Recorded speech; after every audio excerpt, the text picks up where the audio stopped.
Hello, hello. Alors, tranquillement, on va faire un tour sur le calendrier économique. Cet après-midi, on a tout ce qui sort à 14h. Ok, ça va être assez violent. C'est assez attendu. Il va falloir être prudent, surtout après les mouvements qui ont été délivrés hier. Donc en gros, l'essentiel de ce qui sort cet après-midi, c'est à 14h30, d'accord ? Donc le bal sera ouvert par le salaire horaire moyen, mais on s'en fout. Après, par contre, création d'emplois dans le secteur non agricole, taux de participation, création d'emplois dans le secteur privé, taux de chômage, les deux, c'est important, ok ? Donc cet après-midi, ça va taper à 14h. Et on va voir tout ça tranquillement. Alors, bon, déjà ça, c'est petit point sur le CHFJ d'hier. Il fait sa vie tranquillement. On va le laisser. On va faire un tour sur les paires majeures. Salut, tu vois quoi ouais, bah attends, on va aller voir, on va aller faire le tour partout. Tu sais quoi, on commence par... En vrai, c'est surtout sur le Dixit qu'il faut qu'on se concentre. Parce que on arrive à un point où, bon, il y a une première partie où on a eu ce dash. Hier, on a eu cette réaction haussière. En soi, on a deux choses à prendre en compte. La première, c'est que on n'est pas venu faire le nettoyage là en bas, mais globalement, on tient la zone, entre guillemets. On a réagi ici. Par contre, en interne, on n'est pas allé arrêter les derniers vendeurs. Donc ici, prime abord, j'aurais tendance à dire que je suis plutôt acheteur dollar, vendeur sur la news. Du moins déjà, par rapport à ce niveau. Sur ce niveau, pour moi, on va avoir une réaction et on va venir le chercher. Ce qui nous emmènerait à penser que c'est probable qu'on ait une réaction baissière. Maintenant qu'on a arbitré tout le monde, on est revenu dans ce team balance ici, c'est fort probable qu'on mette en place le plan baissier. Surtout que... Comment ça sur CHFJ aussi? Surtout que du coup, ici, il y a un point à prendre où, bah, je me suis trompé hier, après je ne l'échange pas particulièrement, mais hier je vous avais dit que, bon, on est effectivement monté sur les news au début, etc., mais la réaction qu'on n'a pas eue sur le niveau en daily euro-USD m'emmenait à penser que, bah, ici, pour l'instant, tant qu'on capitule pas, on n'a pas d'inversion. Donc ça veut dire qu'on reste haussier pour le moment. Par contre, hier, et ça je ne l'ai pas vu, pour ceux qui sont dans le groupe, on en a parlé plusieurs fois. Hier, on a effectivement eu la réaction attendue sur le GBP-USD. Donc, sur le GBP-USD, on a effectivement pricé le mouvement daily qui nous a emmené l'engagement d'une baisse. Donc ici, probablement, sauf si on a un retournement vraiment de structure, retournement du niveau avec l'order flow, c'est fort probable qu'on reprenne le chemin de baisse qu'on a voulu donner. Surtout que hier soir, les indices ont rejoint ces niveaux de manière assez violente. Donc en réalité, ici, regarde, on a le NWOG sur ces niveaux. Tu es quand même bearish sur USD. Ouais, relativement. En fait, si tu veux, je vendrais pas ce niveau. Parce qu'actuellement, on a quand même mis un certain degré de retournement. Mais marque que en intraday, si on retourne ce niveau à nouveau, on a cet écart de prix qui a été rejeté sur le GBP-USD, donc qui pourrait nous emmener cette fois-ci à avoir le niveau inférieur et après à drop. Bah en soi, moi à la base sur l'euro USD, je voulais poser un swing sur pour aller chercher 0,6 930. J'avais sell début de semaine, voilà, bah tu vois sur le niveau une fois qu'on avait pris la liquidité, je pense qu'on allait drop tout de suite. Je me suis fait sell et j'ai pas retrouvé d'opportunité particulière au-dessus, d'accord. Surtout qu'on n'a pas été efficient sur l'imbalance en daily, on a clôturé au-dessus. Donc en vrai, pour le swing, ça serait un niveau plus bas. Maintenant, si tu veux le trade en intraday, tu as ces niveaux de retournement. Tu vois, quand on retourne ici, le NWOG, à partir de 218, on passe vraiment baissier. Et après, bon, si tu rentres en haut, que tu es en intraday, tu peux déjà prendre du profit sur les 0,8, 108. Imbalance daily, du coup, on sait pas encore trop comment ça va réagir. Et après, par contre, tu peux garder ta vente, tu vois, et tu as les différentes zones. Parce que si on n'a pas de react ici, tu peux être sûr que c'est 0,7500, après le plus bas. Et en vrai, bon, il y a du point jusqu'à la target, mais un bon petit mouvement violent, ça pourrait nous emmener assez rapidement. Donc ouais, quand même baissier. Après, j'ai pas de setup particulier dessus, hein. C'est à votre gestion, hein. Merci pour la force.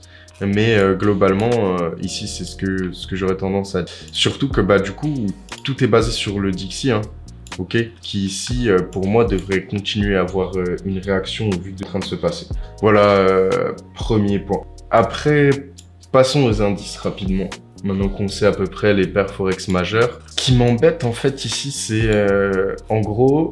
D'après cette idée-là, je suis baissier. Donc hier, revenons, on va faire un tour sur le Dow aussi. Ok, donc on a eu le sell-off hier soir, dans l'écart de prix après avoir arrêté notre dernier niveau. Ok. Et ici, donc on a eu la réaction sur le niveau et ensuite on a retourné la zone. On a eu la vente, donc la main est clairement vendeuse. Donc ici, c'est plus là notre breaker. Et on a effectivement été efficient ici. Le problème, c'est que on va travailler là-dessus. Dans le sens où, dans la démarche où là tout de suite, on est baissier sur les indices. En réalité, à la suite d'un sell-off comme ça, on peut là déjà noter que même le Dow, il a du mal à se relever de ce qui s'est passé hier. Ok. Donc en fait, on est tombé tellement fort que là, la nuit, les Asiates, etc. n'ont pas permis au marché d'engager un retracement. Ça veut dire qu'on travaille littéralement sur ce bas niveau. Donc en gros, rien n'empêche ici de continuer le sell sur le NFP, ok, et avoir une fin de semaine très haussière. Pareil, alors ça, j'aime pas trop le faire de base, mais si on prend l'équation de la première jambe par rapport à la deuxième, voilà, on a encore des niveaux plus bas au moins à chercher dans la journée, à voir. Pour les indices, je vous avoue que pour l'instant, la news me plaît pas trop, ok, j'ai encore quelques ordres sur Nasdaq à 358, mais enfin cotation graphique. Mais globalement, ici compliqué de rentrer. En fait, ce qu'il nous faudrait, c'est au moins une première réaction là sur l'intercesse pour envisager de vendre la suite. Ok. Hello. Sinon, ça devient compliqué. D'accord, d'échanger après un mouvement si violent. D'autant plus que on n'est pas haussier dans la zone. Donc rentrer en vente si bas, ça peut être compliqué. Regardez, on a le prix d'équilibre sur Nvidia et on voit que effectivement, donc on est repassé au-dessus du prix d'équilibre, rejet, second retest et ici on drop. Même si le prix il est en hausse, pour moi Nvidia, on quitte la zone en sortant par 837. Donc clairement, pour le moment, le flow reste baissier. D'accord? Et ici, dans l'idée, ça voudrait dire que et ça c'est potentiellement le mouvement qu'on pourrait récupérer sur la news, mais en fait ce serait d'avoir une réaction seulement dans cette zone. Donc pourquoi pas, premier mouvement de vendredi très violent, et après une fin de session très calme où on aurait du mal à récupérer. Pourquoi pas? D'accord? C'est un petit peu compliqué de s'y préparer là, au vu des ventes qui ont eu lieu. Mais rien n'empêche. Pour ceux qui savent, dans tous les cas, globalement, ceux qui échangent la news, on s'y prépare vraiment juste avant. Et pour ceux qui échangent pas la news, ben, on attend l'open et on laisse le flow être fait. Mais ici, voilà, pour l'instant, on arrête les vendeurs et on rejette. On a quand même relativement du mal. Ok. Donc affaire à suivre. Pour le gold, ce matin j'avais un plan plutôt baissier. Je suis pas forcément mis en place toujours dedans pour le coup, mais c'est pas le setup masterclass. Moi dans l'idée je voyais bien récupérer 82 dans la zone, mais je l'aurais plutôt vu pour ce matin. Maintenant dans l'idée ça s'envole pas puisque mon plan haussier dollar serait baissier dans la zone, ok. Pas forcément baissier vraiment long terme, mais plutôt ici, cette zone d'accumulation me plaît pas trop, okay, dans la façon dont on l'a formée. Et récupérer là, de nouveau, les niveaux inférieurs, ça serait pas mal, pour ma part. Investing, aller sur Forex pour voir les news. En vrai, je sais qu'il y en a plein qui disent ça. Après, je vois pas ce que ça change, mais globalement, tu vois, c'est pas comme si j'allais sur Forex Factory j'allais sur Investing pour regarder qu'est-ce qui se dit, etc. C'est vraiment juste les annonces éco. Pourquoi il y avait c'est écrit autrement? En vrai, tu vois, hier, il n'y avait pas forcément plus d'annonces. Mais ouais, je vois ce que tu veux dire. Après ça, les goûts et les couleurs entre guillemets. Mais est-ce que vous avez quelque chose que vous voulez qu'on aille voir en particulier? Ok, alors Apple, on a eu une giga réaction baissière, très probablement les 66 comme on avait prévu initialement. Faudra quand même faire attention. Les prix ils sont en hausse, mais on a des annonces avant, donc ça peut très vite se retourner. Un peu carrément, on voit, donc globalement, on a eu une correction plutôt sympa, en vrai. Mais après, pour le plan, la vision, elle est tellement, entre guillemets, long terme et durable que, pour ma part, je verrais ça comme des soldes. Honnêtement, si pareil, le GR40 qui lâche enfin une correction après 5 mois d'achat non-stop. Bah, je crois qu'on a fait le tour hein, pour ce NFP. Hein. Là, on peut, en vrai, moi, j'ai fait le tour globalement de ce que je voulais qu'on voit. Donc maintenant, c'est... Et globalement, ce que je disais, on a eu une correction, mais... Là, de toute façon, là, on parle pas de ça, c'est pas du trading. Hein. Quand on parle de gaz naturel, hein, c'est de l'investissement. C'est juste, voilà, à terme, il y a d'autres targets. Donc globalement, moi, j'ai dit c'est 1,76 et quelques. 1,76 et quelques en moyenne mon prix d'achat. Mais redis-moi pour le gold, ton analyse. Bien sûr. Après, pour le gold aujourd'hui, je suis pas en mode smart touch. Mais moi, j'ai un plan à la base baissier. Ok. Où j'aimerais bien qu'on retrouve des niveaux inférieurs. Okay, j'aurais kiffé avoir déjà au moins 83 et pourquoi pas si on est dans le flow 67, enfin 68, mais ça m'a l'air un petit peu bof parti. Ok, on est pas mal acheteur depuis ce matin. Moi, je suis toujours dans le trade. Et en même temps, bah, j'ai une vision haussière sur le dollar pour la news. Donc, pour moi, on est censé baisser. Mais ici, c'est pas un setup à plus. Donc, je vous invite pas à vous baser sur mon analyse. Okay. Surtout que l'analyse a été basée sur la London et pas sur ce qui s'est passé à la London pour trader l'après-midi. Voilà. Simplement, petit point. Ben, pour moi, ouais. Hein. Pour moi, on est baissier. Alors, affaire à suivre. Je me suis pas fait déclencher si jamais.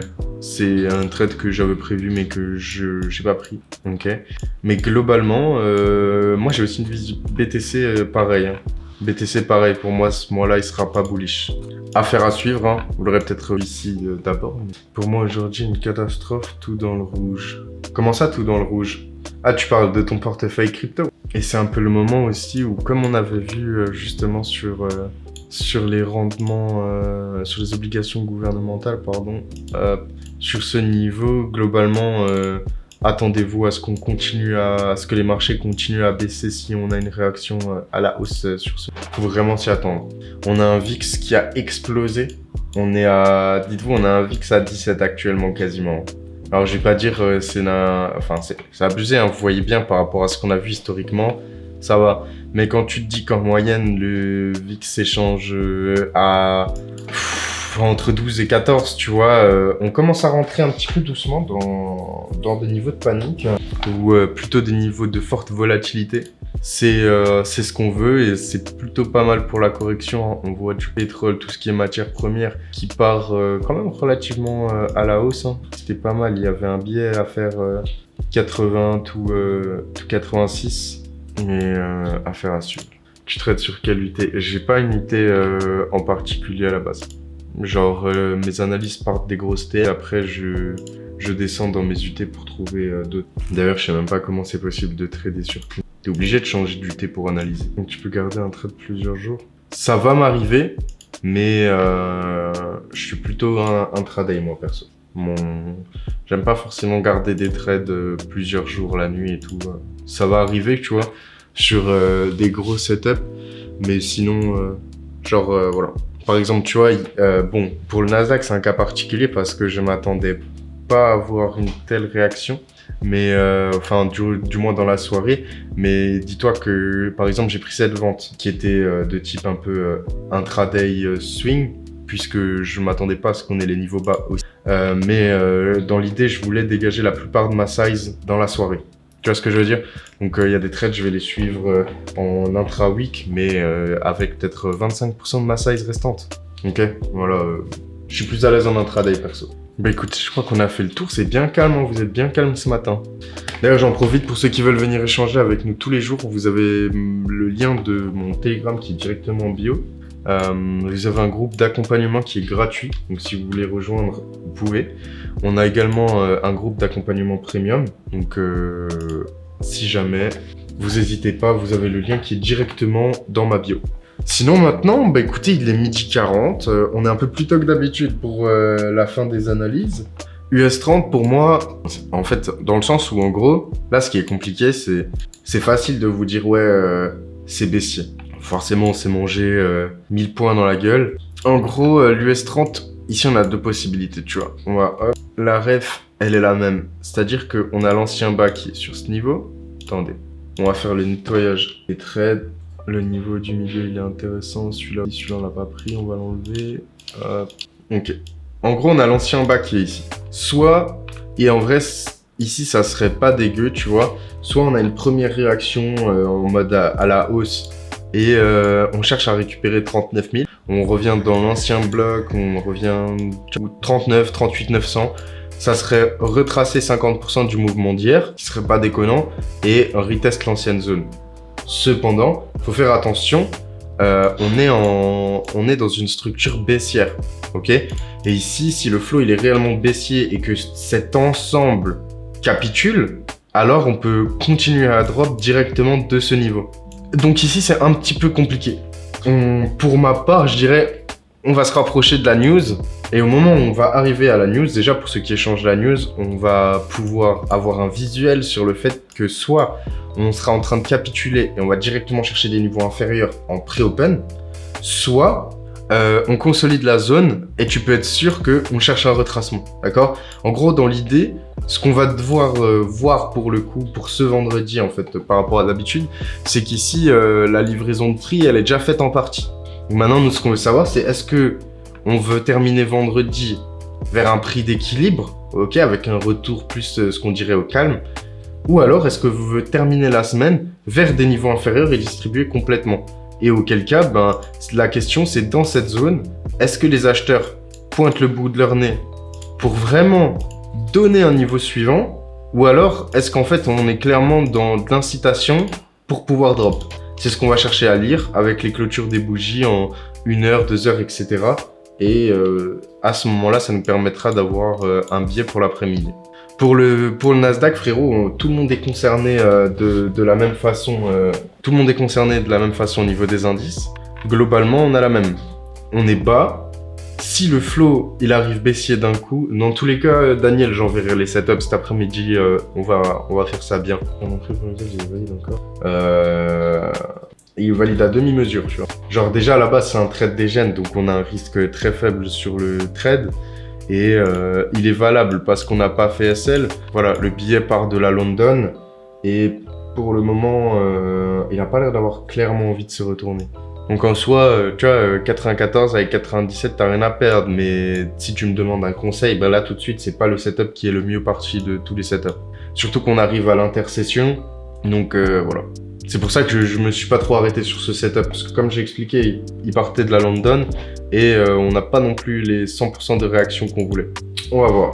Je le maintiens quand même pour ma part, tant qu'on reste en zone, on est toujours pour moi, voilà, on devrait aller chercher un niveau haussier ici sur le dollar, ce qui nous donnerait un prix plus faible sur l'or.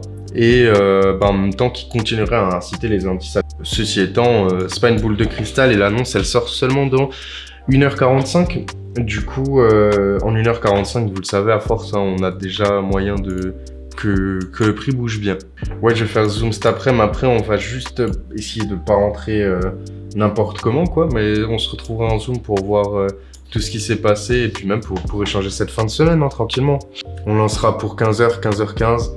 Et du coup, j'enverrai dans le groupe gratuit et dans le premium aujourd'hui. D'ailleurs, hein, pour tous ceux qui veulent échanger avec nous, vous avez le groupe d'accompagnement qui est accessible gratuitement. Donc pour ceux qui veulent échanger en Zoom avec nous cet après-midi, vous n'hésitez pas, vous avez le lien qui est dans la bio de mon Telegram public. On va voir, hein, mais franchement, cet après-midi pour être une bonne après-midi. Faut faire attention, vu que c'est la fin de la semaine, ça va vouloir clôturer, ça peut être très... Mais je pense qu'on peut avoir une très belle fin de semaine. En trade, hein, pas forcément en hausse. Les zooms, c'est bien. Ça contrôle nos envies de cliquage intempestif. Ouais, je sais. Mais moi, ça m'incite à cliquer des fois. C'est vrai ça, si jamais, hein, des fois, quand je dis ouais, on va faire un zoom et que après je l'envoie plus tard ou que je l'envoie pas forcément, c'est pas que je suis pas là et tout, mais par exemple, quand je lance un zoom, et qu'on est tous ensemble, je sais que tout le monde veut faire son trade et tout ça. Et moi, le premier. Mais du coup, moi aussi, je dois résister à l'intempestif envie de cliquer et de trouver un setup justement. Et des fois c'est pour ça que je préfère dire on attend, on reste tranquille plutôt que d'envoyer un setup pour dire ah on trade et après voilà. Et ça va, hein, franchement globalement on arrive à part quelques fois où on se fait avoir, mais après dans tous les cas on peut pas gagner à 100%. On a une bonne gestion par rapport aux trades, aux ouvertures et tout ça. Non, je rigole. Mais en gros, ouais, moi je suis vendeur aussi sur l'or sur mon billet de ce matin, donc ce que je disais sur la London.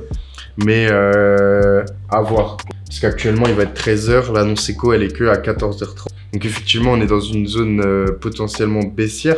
Surtout comme j'ai dit, j'attendrai une hausse sur le dollar qui pour l'instant a l'air de tenir, hein, depuis qu'on en parle, ça va. Au moins pour l'annonce économique, donc après à voir pour la suite. Donc en vrai, bah écoutez, on va s'arrêter là-dessus, je pense, hein, tranquillement, ça va nous laisser le temps d'aller manger. Et puis dans les groupes, on se retrouvera sur Zoom, on va essayer de se faire une bonne petite session cet après-midi. Pour tous ceux qui veulent nous rejoindre, vous connaissez maintenant, vous avez le lien en bio pour mon Telegram public. Je vous partage les retours et ce qu'on fait là-bas. Si vous voulez nous rejoindre, vous avez juste à contacter un admin, d'accord? Vous avez le groupe d'accompagnement. On a aussi le groupe premium, voilà, que ce soit dans les services automatisés, les services manuels, si vous voulez vous faire plaisir, vous nous rejoignez, tout se passe de l'autre côté. Bon appétit à tout le monde, et puis bah écoutez, on se retrouve tout à l'heure. C'est top. À tout à l'heure, merci pour ce live. Ciao, ciao.